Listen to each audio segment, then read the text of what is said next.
Welcome to the Kick Sugar Coach podcast. Join me each week as I interview experts who will share the science of sugar, sugar addiction, and different approaches to recovery. We hope to empower you with the information and inspiration, insights, and strategies you need to break up with sugar and fall in love with healthy whole foods so you can prevent and reverse chronic disease, lose weight, boost your mood and energy. Feel free to go to my website for details on my coaching programs and to access free resources, kicksugarcoach.com. Hello, everybody, and welcome to an interview today with Dr. Richard Johnson, who is a professor of medicine at the University of Colorado. He is both a clinician and a medical scientist who's been internationally recognized for his work on sugar, and in particular fructose and its byproduct uric acid, and how they may play a role, or how they do play a role, in both obesity and diabetes. He's been funded by the National Institutes of Health, and he has been widely published. He has over 500 articles, and he's the author of several popular books. His latest book is called Why Nature Wants Us to Be Fat, and it is gobsmackingly interesting. It's a page turner. All of his books are. I always joke with Dr. Johnson that he reminds me of the modern day Indiana Jones, and literally he's off on an archaeology adventure this week. But he gets right in deep into these fascinating little known facts. For example, little known fact from his book Nature Wants Us to Be Fat is that the body can manufacture fructose. So it doesn't even matter if we're not eating it. It literally, in states of dehydration, will manufacture fructose. So, oh my gosh, so interesting. And why that's interesting, we'll get in today. Dr. Johnson is prepared to talk today on the connection between sugar and cancer and Alzheimer's or dementia and aging. So take it away, Dr. Johnson. Okay, well, thank you, Florence. It's a real pleasure to be on your show, and thank you for the very nice words. Yeah, I like that connection with Indiana Jones. He was my hero. So anyway, yes, so I think everyone knows that sugar is not healthy, right? There's just millions of papers on it now. Originally, it was pushed as just being a calorie, a calorie that didn't benefit anybody, kind of like a useless calorie. But actually, now we know that sugar actually is proactive in leading to obesity and diabetes. And sugar is, and high fructose corn syrup is another type of added sugar.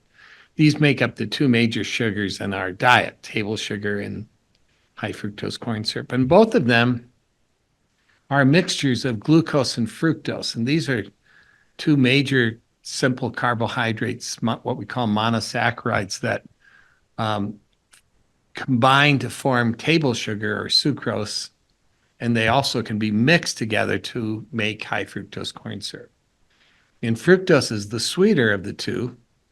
And so with a high fructose corn syrup, they did tests and they decided that people prefer a little bit sweeter sugar than just table sugar. So high fructose corn syrup has a little more fructose than glucose. So these two sugars make up about 15% of our diet, of the average Western diet.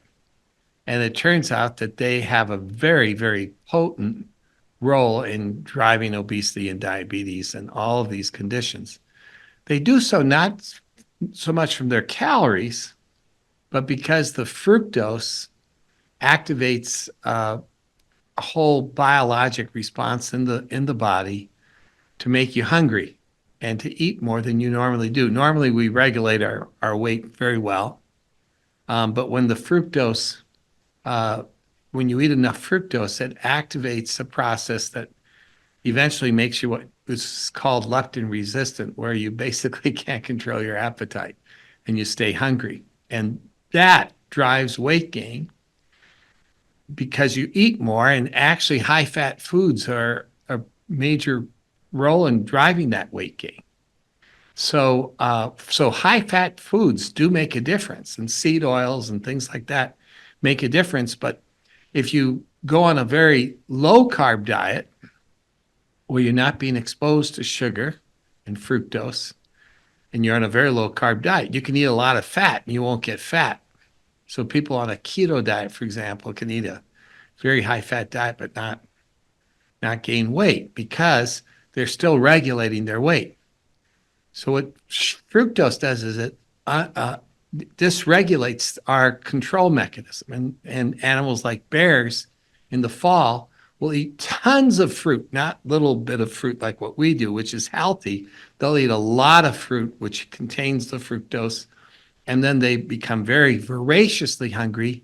They don't regulate their weight, and they gain fat, which they use to help them survive the winters. So there was a reason for this, that fructose was developed in nature as a way to help animals prepare for starvation. And that's where the title "Nature Wants Us to Be Fat" comes from.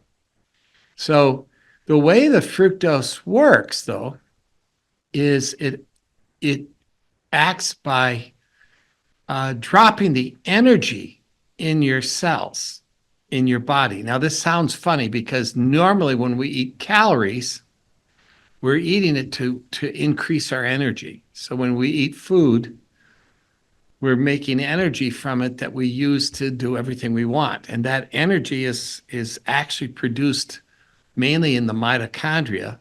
I'm going to get to the dementia part and all these cancer, but this is a little background just to help so that people understand this better. So when you eat calories, you're using it to make energy, and the energy is what we do to do everything we want, from thinking, walking, talking.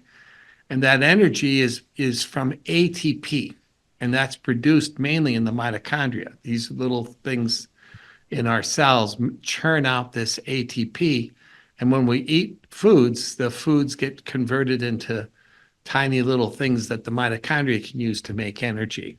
And so it was thought for a long time that the way you get fat is you just eat too many calories. And so once the ATP levels go up to they fill up the cell, then the extra energy would go into fat. But that would mean that you'd be in a high energy state when you're obese. And yet most people with obesity, if you actually look in their tissues and biopsy their muscles and their liver, the ATP levels are low. So that's kind of a paradox. How can you be eating more calories, but your ATP levels are low?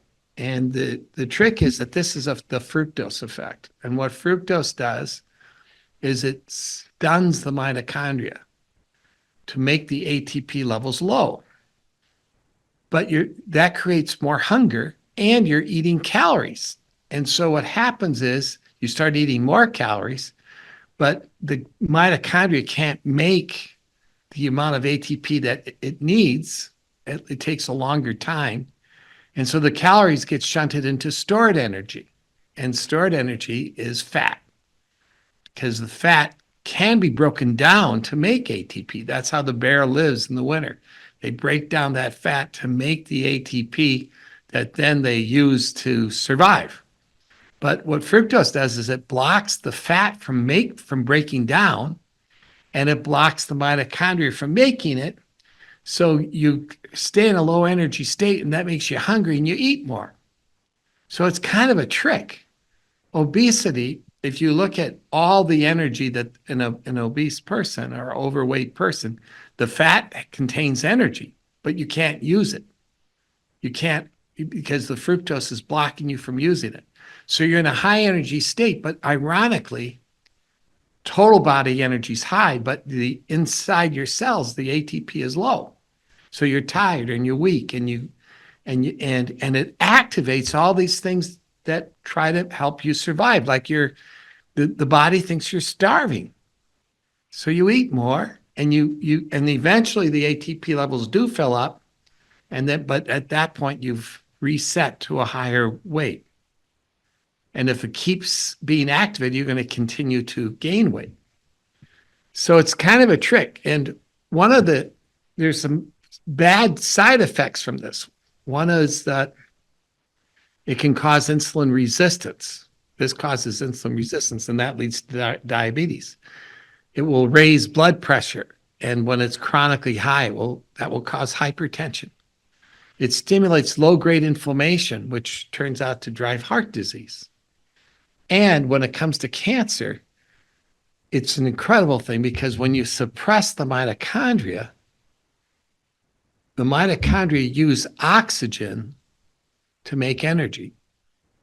But you can make energy without oxygen. There's an anaerobic pathway. It's called glycolysis. Normally, we don't use it very much, but if you're like really exerting, you may end up stimulating some anaerobic energy production.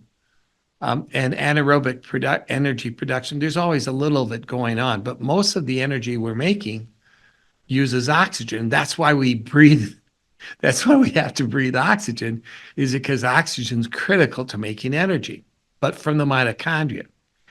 But what fructose does is it suppresses those mitochondria and it sort of activates the anaerobic pathway.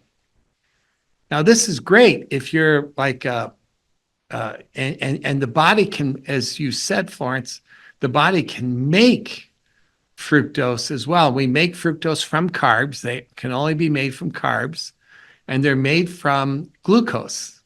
And so when you eat starchy foods that are high in glucose, they can be turned into fructose. And things like pancakes and bread and rice and noodles and cereals. I don't know about you, but I really do love bread, hot bread, fresh bread. That's bad stuff, actually, when it comes to fructose, because as your blood glucose goes up, that triggers a conversion to fructose. And not all of it gets converted. About 30% gets converted when the glucose goes up high. And normally only 3% is converted. So eating high glycemic foods is a bad thing. All right.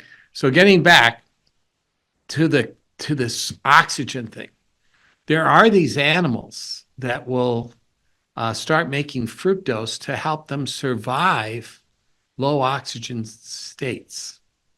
And the whale, for example, will make fructose to keep when it's diving, and it uses the fructose the fructose is a protection. It's a fuel that it stimulates anaerobic ATP production. Another great example is the naked mole rat.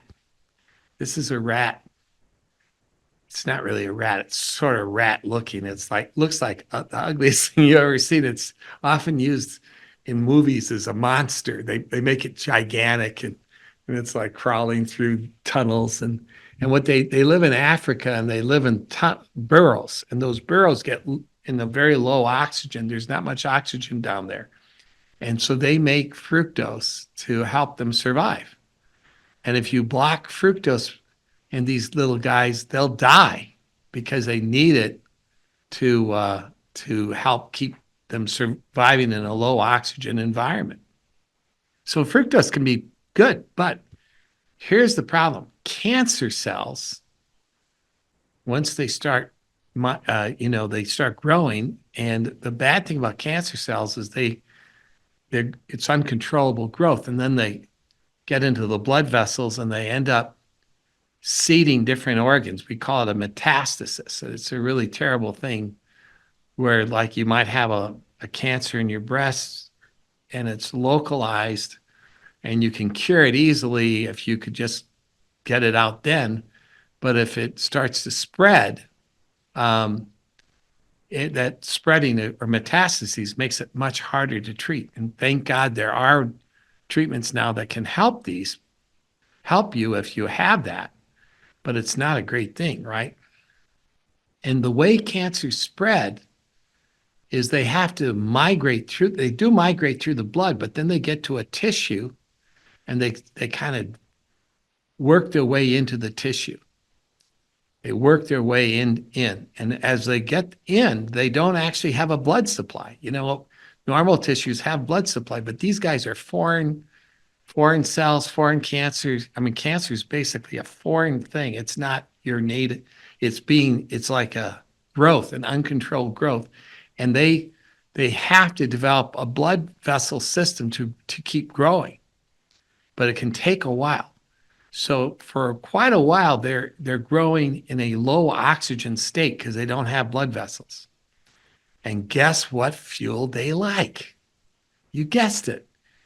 They like fructose. And many cancers express transporters for fructose. And if you put fructose on the cancer cell can grow much faster.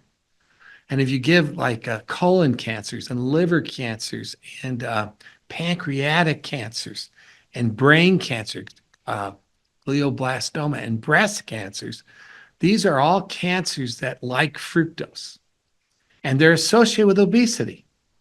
So there's some cancers associated with obesity, and these are pretty much the same cancers that like fructose. And the reason is because fructose is driving the obesity and driving these cancers. Now, it doesn't cause cancer. It just stimulates cancer growth. And actually, the uric acid that the fructose makes is important in suppressing those mitochondria and reducing the ATP and shifting it to glycolysis. So high uric acid is also often seen in people with these cancers. And we actually did a study in mice where we took normal mice and we raised their uric acid just by manipulating the genes that make uric acid and degrade uric acid. So we took a normal mouse and we raised its uric acid. And when we did that, if we gave it a tumor, you can inject a tumor under the skin, for example, it massively spread when the uric acid was high. And now we know that high uric acid is a very strong predictor for cancer growth for these particular cancers. And also, a very famous scientific group at Cornell showed that high fructose corn syrup could stimulate cancer growth in animals. And I just heard, apparently it came out last week, but keto diets are being used to treat cancers, and there's more and more evidence supporting them in treating cancer. I have a friend who went on a keto diet. He had a metastatic carcinoid tumor, and he's been in remission for like 6 years on a keto diet. And there's also this recent study, apparently, I believe it's in pancreatic cancer. So what does this mean for you? If you have cancer or if you're prone to cancer, consider sugar and added sugars a dietary food that is not good if you have cancer. I'm not telling you not to ever eat it. I eat sugar, but I eat small amounts of it. And just be aware, like if you have colon cancer or liver cancer, maybe try to go on a low glucose, low carb diet. Try to go on a keto diet, see how it does. Now, if you're really, really skinny and have lost weight from the cancer, it's probably more important to eat food that will help keep your weight, because a low weight, if you really lose a lot of weight, that's not good. But in general, if you're doing fairly well and you get diagnosed with a cancer, consider a low carb diet, consider keto diet. There's actually papers in animals, there's some studies in people. It's still early. It's not proven rigorously like we like, but there are definitely studies out there. And I recommend it. I know that I know many cases of people who have responded well to a keto diet. And they're usually getting other things, so it's hard to know. But if you can tolerate it, it's a good move. So that's my little story about cancers and sugar. Thank you. And I understand there's also a link between cancer and insulin. Do you understand that connection? How does that fit in? Well, there is an association of insulin resistance and cancer. Insulin resistance is when you have high insulin levels in the blood, and instead of blood glucose being low, it's high. So the insulin goes up in the blood to help move glucose into cells, but it's not very effective. There's a block, and so the insulin levels go up. That is a direct, absolutely direct consequence of fructose. That is a fructose effect. And we've proven it in animals, but it is a fructose effect. It's very, very, very linked. And so for people whose bodies can naturally create, so I know of someone I'm thinking of who has been low carb, actually did stretches of carnivore, has done 10-day water fasts, and she is still, you know, her insulin is still relatively high. Now it's very, very hard for her to go into ketosis. Um, so I'm wondering if there's something in her body that's continuing to manufacture fructose. Is that possible? It is possible. There's a lot of things that stimulate it. But if you're on a really low carb diet, you can't make too much fructose because fructose comes from carbs. Right. Okay. But you can make glucose from amino acids, for example, and then that can Right. be converted. But it's not easy. But more likely, and I haven't talked about this a lot, but I will talk about it right now. What we're learning is that the diet really is important in driving obesity, and the diet is really important in driving diabetes, and this fructose pathway is really important. But there is a secondary process that helps maintain those conditions. And what happens is the fructose, for example, works by suppressing the ATP production. That's the primary thing to make a person gain weight is to reduce the energy in the cell because it makes the animal feel hungry and it triggers everything. And when you eat fructose, that is the primary nutrient that does this. There are other ways to do it, but this is the major way. And so carbs really have a big role in triggering this thing. And then fats and stuff have a big role in driving the weight gain. But the more you cause oxidative stress to those mitochondria, which is what the fructose does, and that suppresses it. It's like a, it's like turning on the burner and cooking a little bit of the food. Well, actually, that's a bad analogy. But what it's like is that initially it's reversible. You do this, it stuns the mitochondria, and then after several hours, the mitochondria come back. But when you do this continuously, eventually the mitochondria don't completely recover. And it's been shown in animals by my friend Samir Softic, and that over time those mitochondria start to break down.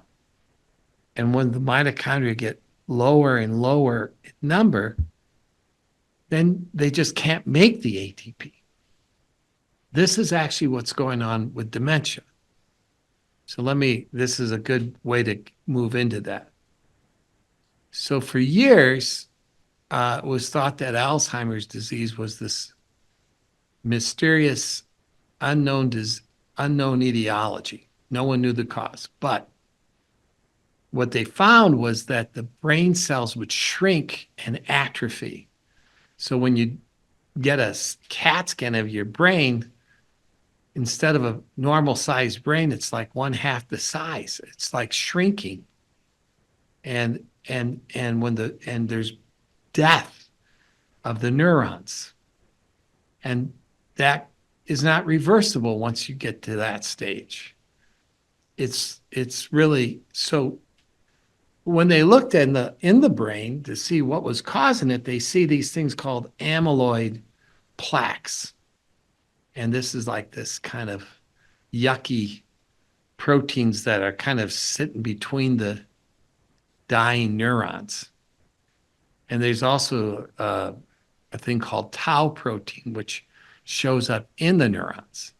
So everyone was trying to develop treatments to block those amyloid plaques. It's almost like a virus or some crazy thing causing this, and could we stop it?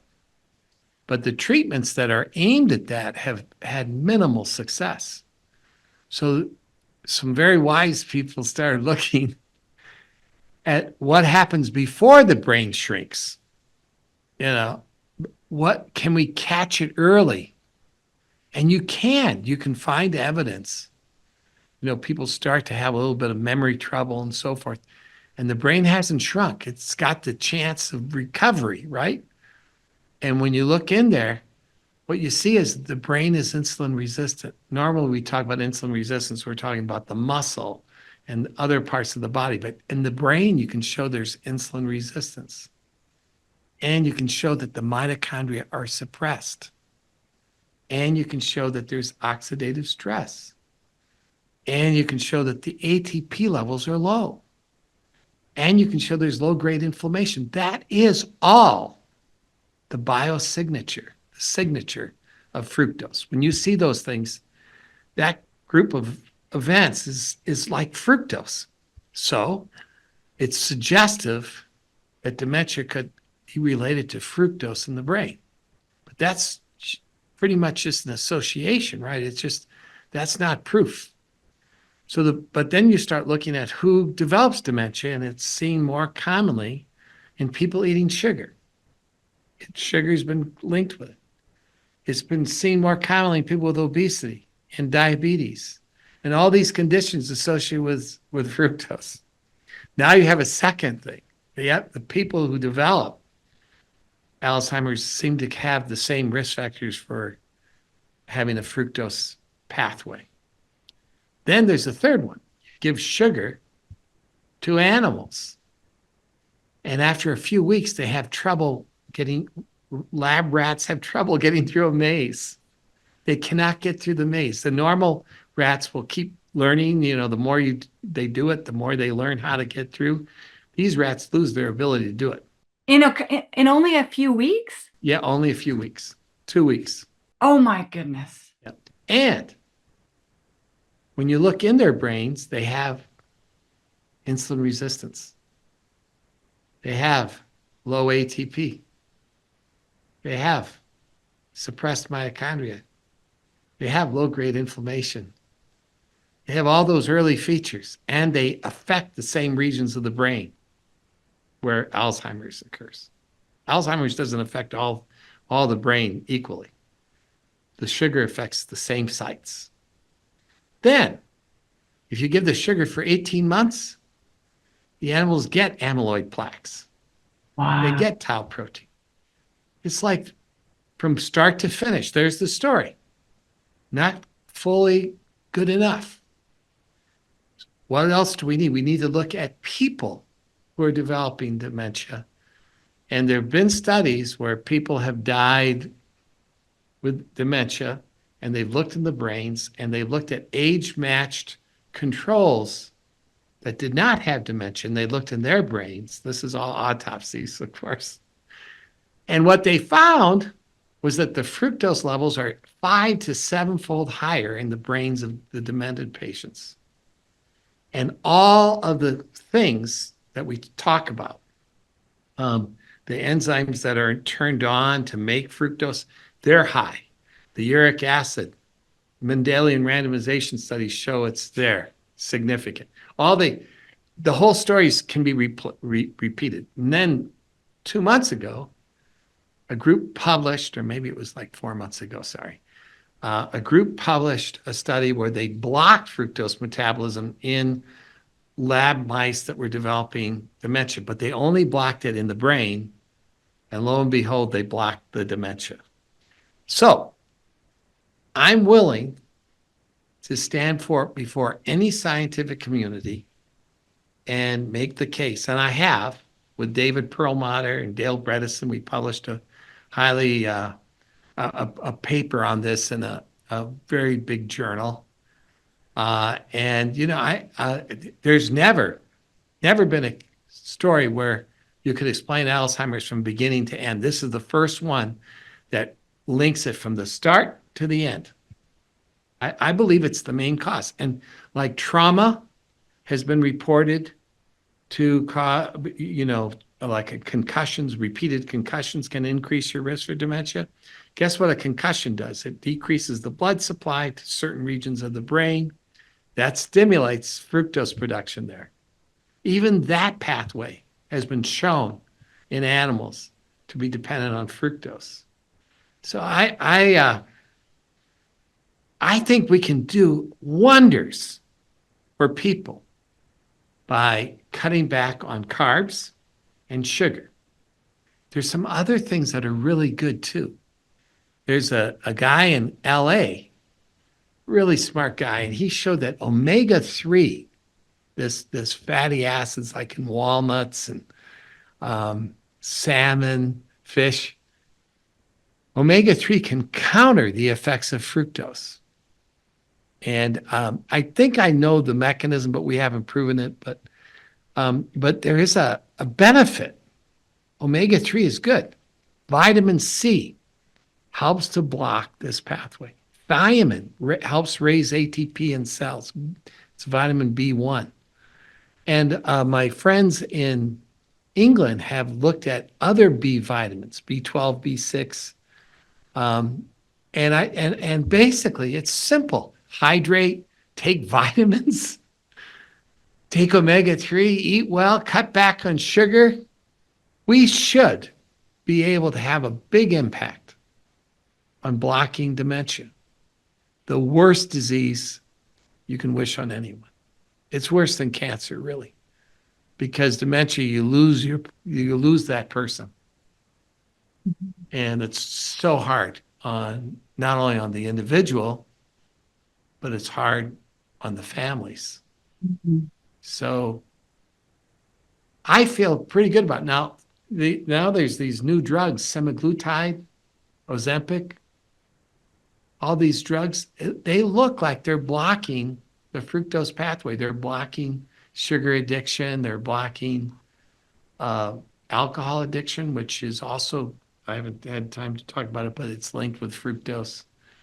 And I think that the reason these drugs aren't just blocking food intake by suppressing the emptying of the food from the stomach. It's more than that. They have biologic effects, and there's now some studies suggesting that they interfere with fructose metabolism. So I think that this story is all linked, and we can do good things and help people by promoting healthy diets. If you're overweight, you could consider trying to get one of these GLP-1 drugs. They have lots of side effects. They're expensive. They're injections. They're not everything that people would like them to be, but they do help. They reduce cardiovascular events. They probably reduce addiction. They have a lot of benefits. So I think we should, not be so negative about them. But we certainly want them to be more affordable, more available, oral, Or given as sort of like a temporary, let's stop Yes. this fructose pathway while we teach you. Yes, that's the best. Absolutely would be the best. Right. Yeah. Yeah. I've always thought that it should be given to the people who just can't quite get there on their own. But that's Right. a lot of people. But Right. yeah, but I agree with you. It's always better to Do the do it the lifestyle. natural way. Yeah, the lifestyle changes. Okay, so I find it very interesting, and I want to clarify for the audience that when we're talking about sugar, we are talking processed, refined, added sugars. We are never talking about the sugars that occur in whole foods, although it doesn't mean that some people don't benefit from reducing even whole food versions of carbohydrates like potatoes or grains, like maybe there's a window of time when you even let those go while you're restoring your metabolic health. And then you try it down the road. And if it's fine, great. And if not, try it longer, right?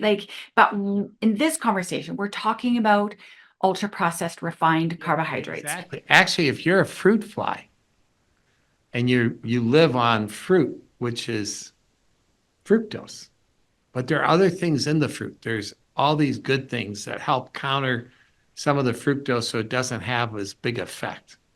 If you take a fruit fly and instead of giving it fruit, you give it refined sugar, the fruit fly becomes fat. Really? Fruit fly becomes diabetic. No There's a way. paper in Cell showing it. They die young. They actually develop the equivalent of kidney failure. From uric acid of all things. It's unbelievable how we can learn from the fruit fly, and also it gives a clue that this fructose pathway is involved in aging. So Right. for sure it is. Right. So we're not demonizing fruit, even though fruit is a source of fructose. We're really, really talking about how we've taken fructose, concentrated it, high Right. fructose corn syrup, agave syrup, whatever, all the added sugars. 100% right. But what's interesting when you were talking about the supplements or micronutrients and nutrients that counteract the impact of fructose, very interesting. Tropical countries that eat a ton of fruit in season as it comes and goes also eat a lot of salads and fish and omega-3s and Yep. vitamin C that's actually in the fruit and on and on and on. So they're Yes. protected. They're vibrantly healthy in their indigenous diets Right. because it's all in this package of wholeness and goodness. But for those of us, especially in the northern climates, that are eating fruit all year round, or high fructose corn syrup and all these processed junk foods. Yeah, or fruit juice where they've added sugar to it. And fruit juice itself can be like apple juice is pretty bad, but because it's so concentrated in sugar. But natural fruits, yeah, we actually did a study of low fructose diet to treat obesity in middle-aged Mexicans that were overweight. And we had one arm that had fruit supplements. They did just as well as the pure low fructose, and it was more tolerated better because, everyone does want some sweet foods. And so if you can eat a few fruit that instead of no sugar at all, no fruit, it's actually better tolerated. Right. Fruits are not the problem. What we've done to our metabolism and how hypersensitive we are now to carbohydrates. So tell me a little bit more about this hydration fructose pathway. So if we get dehydrated, the body creates fructose so that we hang on to water. Is that correct? Yeah, a little bit. So what happens, it's actually confusing to a lot of people. So I'm going to try to explain it. When you make fat, we think of fat as stored energy, right? So the bear will burn the fat during the winter to make energy, and it will live off that so it doesn't have to eat food. But when a bear hibernates, it's also not drinking water. And we all need water just like we need food. So what was really interesting was years ago, it was discovered that when you burn fat, you actually produce water. There's no water in fat, but it's a chemical reaction. And you start producing water. And they call it metabolic water. And a lot of animals, like in the desert, will have fat, like in the camel and the hump, or some animals will carry it in their neck. Others put fat in their tails, like the fat-tailed lemur. And these animals will use the fat to provide water in addition to calories if they need it. And they often do need it. So fat has another role in nature. Now, when you get really dehydrated, you're going to want to break down the fat for the water. But if you're very, very mildly dehydrated and there's, if it's really, really mild, you won't have to burn the fat, but it can be an alarm signal that you are at risk of becoming dehydrated. And so when that happens, you'll look for water, but you'll also try to increase your fat. So like if I give a soft drink, this is actually amazing, but if you drink a soft drink on a hot day, you think that it's relieving your dehydration, but actually it's not. It will keep you, you'll stay thirsty. So you keep drinking more and more. You're actually helping to put on more fat, and you're thirsty, so you drink more and more. Now, the easiest way to activate that, sugar does it, but you can also activate it with salt. So when you eat salted pretzels or salted French fries, you create what seems like low-grade dehydration because you get thirsty. But it's not true dehydration in the sense that you've lost water. Rather, you've increased the salt in your blood to make you thirsty, so you drink more water. But you also eat more food, and that eating the more food helps you to make more fat. And that's because the salt particularly likes to activate the enzymes that convert glucose to fructose. So when you eat a salted pretzel, the pretzel's starch and the salt's the fire to tell you to convert that pretzel into fructose. Back in the 1800s, the Irish ate potatoes every day, but they weren't fat. And part of it was because they weren't eating there wasn't a lot of food around, there wasn't a lot of fatty foods around. So even if they could make fructose, there was a famine, there wasn't a lot of food. But on top of that is that a potato without salt is not going to be as dangerous as a potato with salt, because the salt's going to activate the enzymes to convert the potato to fructose. So it's kind of complicated, but basically the bottom line is if I create mild dehydration with salt, or if you get exposed to a situation where you're very, very mildly dehydrated, you'll be thirsty, but you will also activate the process to store fat. But if I make you severely dehydrated, and especially if there's no water around, you're going to want to break down the fat. And so people say, well, are you saying dehydration makes you fat or dehydration burns your fat? But it's all about the subtle aspect of very mild dehydration with water available, or severe dehydration when there's no water available. And did I explain it well enough? Do you understand? I think so. Yeah. Yeah. And you know where my head's going, and this is a real curveball, I imagine, is that I'm really, really fascinated by trauma, how trauma plays into all of this. And trauma is a state that they call the freeze response, where people drop into this dorsal freeze where they become immobilized. They have almost no energy. They feel it's like a dark pit. They feel hopeless and helpless and depressed. And right, it's like almost like this extreme form of no ATP, no energy. They've collapsed into this state of I have no energy. I've got no get up and go. And I'm wondering, and there's certain foods, and we know there's foods that stimulate us, and we know there's foods that sedate us, that help sort of have that depressive, heavy, like pizza, cheese, breads. Like, right, they can absorb adrenaline and cortisol in the body, and they can help give us that little bit of a heavier, numbing, sedative effect. And we know emotionally in different occasions, what foods to take when we're looking for food to pull one of those two levers.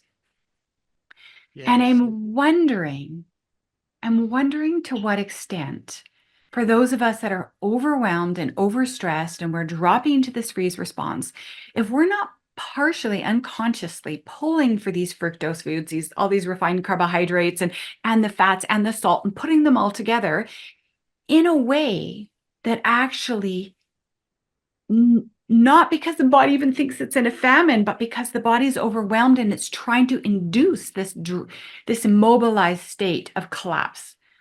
Does that make sense to you?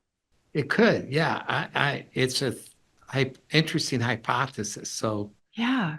it does have a lot that makes sense, and there is a little bit of evidence that it's again, this is a kind of a complicated thing, but when you eat sugar or you make fructose, it activates a foraging response where you get hungry, but you actually have to go out and search for food.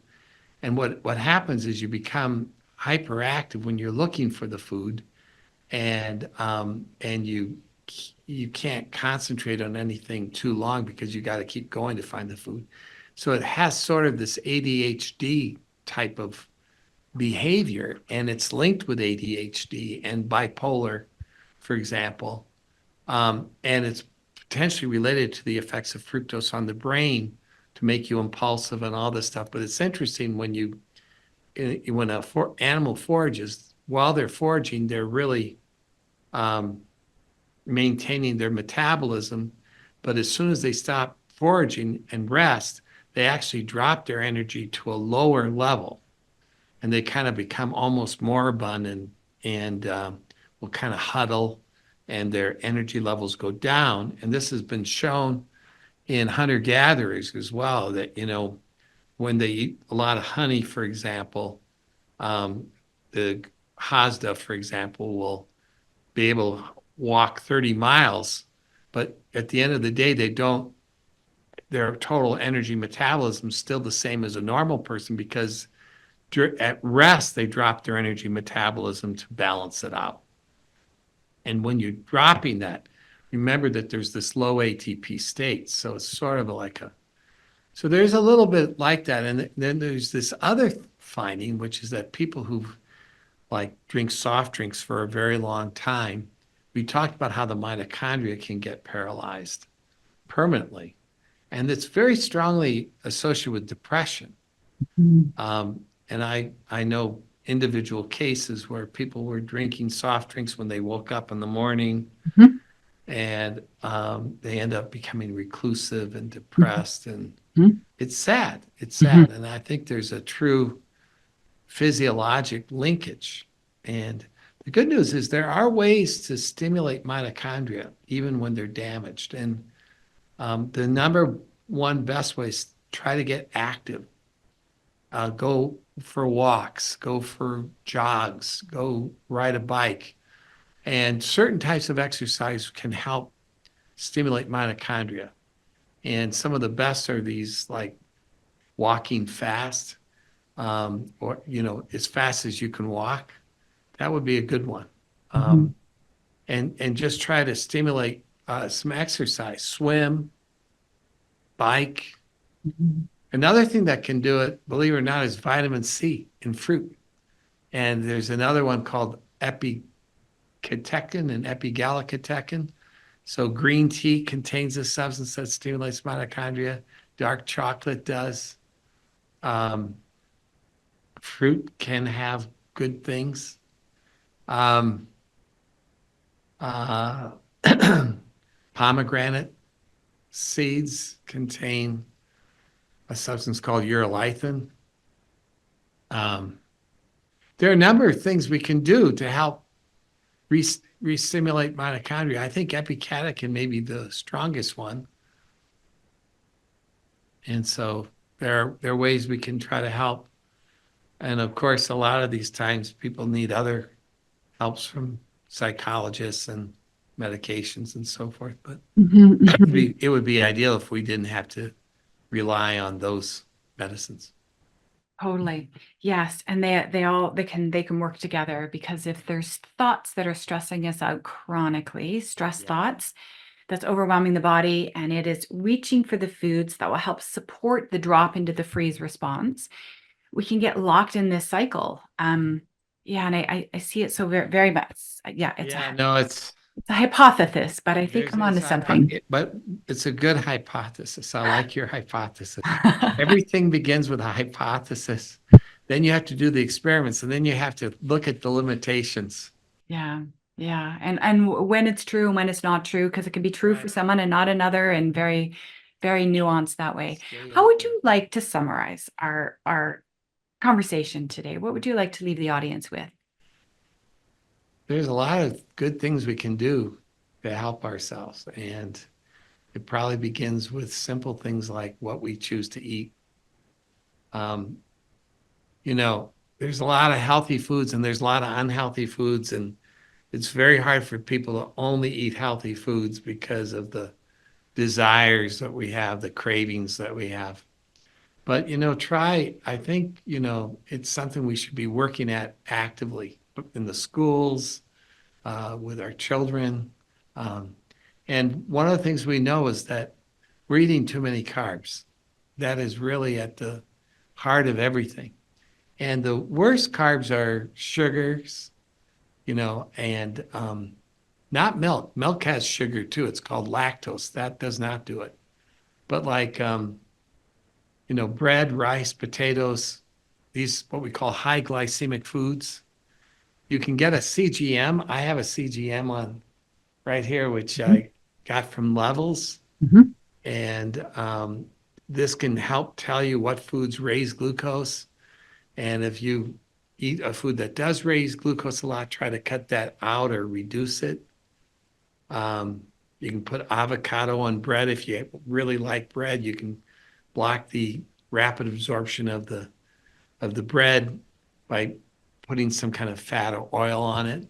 And likewise, if you're at a restaurant and they bring you this big bowl of beautiful rolls in the beginning of the meal, and try not to eat it in the very beginning, try to eat it in the middle of the meal, or avoid it.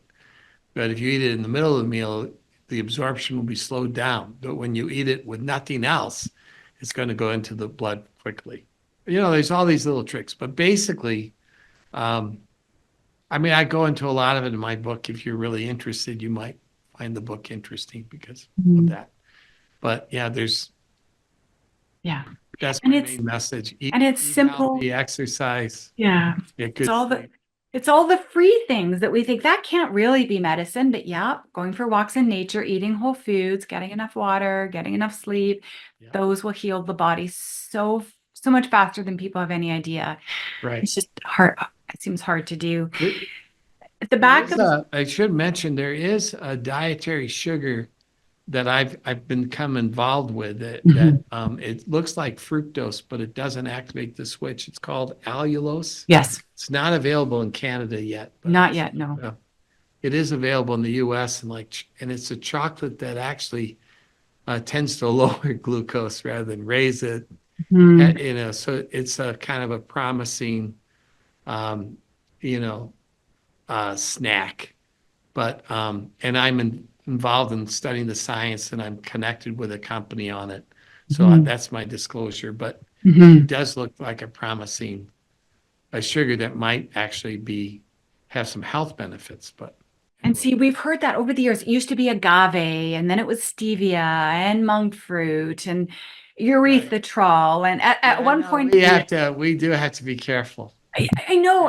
And I just feel like, this latest one, I look at it and I'm like, okay, it's sort of fructose, but they've used enzymes to alter it. I'm like, okay, what's the catch? I'm just waiting for the catch. But you're not the first person who's mentioned. I'm doing research on it and I'm seeing it having a benefit on lowering blood sugars, but it doesn't mean it's not having a negative impact in some other way, maybe.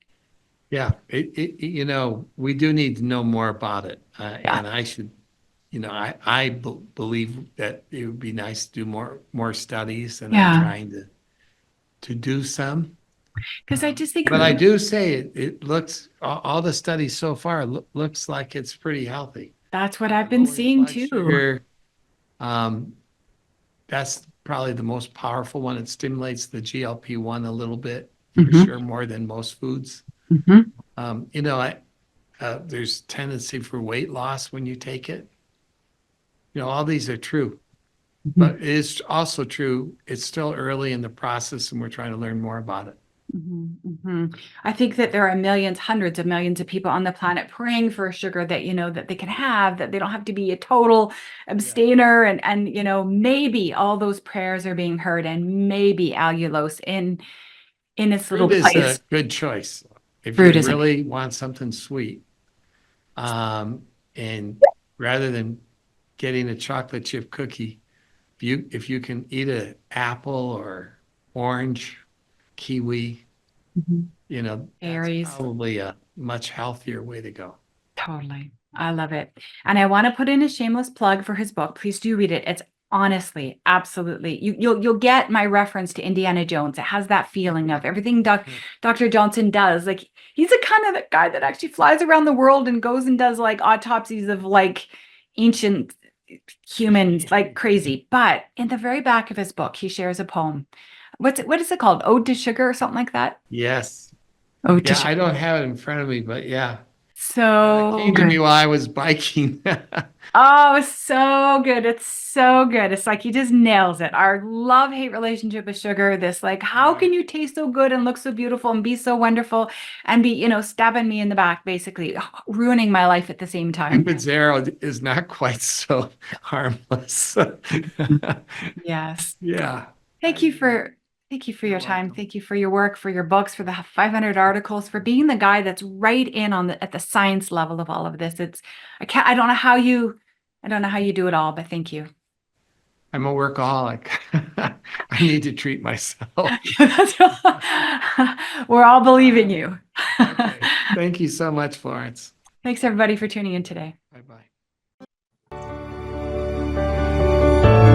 Thanks for tuning in this week. If you would like more interviews, more information, and more inspiration on how to break up with sugar, go to my YouTube channel, Kick Sugar Coach, or my website, kicksugarcoach.com. See you next week.